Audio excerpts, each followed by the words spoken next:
শ্রমিকদের বেতন বৃদ্ধির ইস্যুকে কেন্দ্র করে দ্বিতীয় দিনের মতো বন্ধ রয়েছে চাঁপাইনবাবগঞ্জ, রাজশাহী ও নাটোর থেকে ঢাকাগামী বাস চলাচল। শনিবার সকালেও রাজশাহীর শিরোইল বাস স্ট্যান্ডে এসে বাস না পেয়ে বিপাকে পড়েন যাত্রীরা।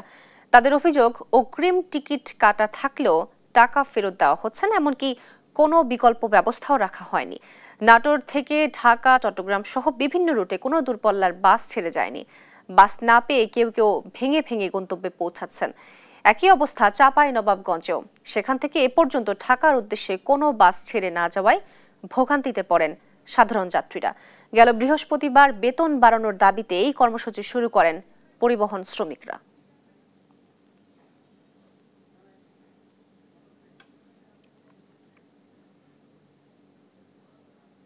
এসে দেখি যে ভিআইপি গাড়িগুলোর কাউন্টার যাই হোক, এটার কারণে আমাদের সময় মতো কর্মস্থলে আমরা পৌঁছাতে পারছি না, যাইতে পারতেছি না।